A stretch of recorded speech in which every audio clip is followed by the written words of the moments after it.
ఒక ఆయన అక్కడ పెగ్ డెక్ చేస్తుండు, అది కరెక్ట్ ఫార్మేట్ ఏందో మనం నేర్పిద్దాందా. ఒక్క నిమిషం ఆపేసి.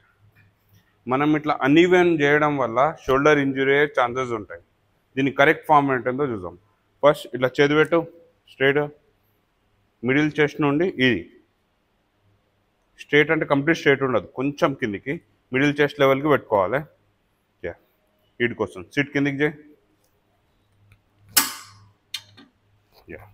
ఇప్పుడు స్ట్రైట్ పెట్టు, back chest supported, back chest లేపే ఉండాలా చూడు, ఇట్లా స్ట్రైట్ వస్తుంది కొంచెం ఈ లెవెల్కి, రైట్.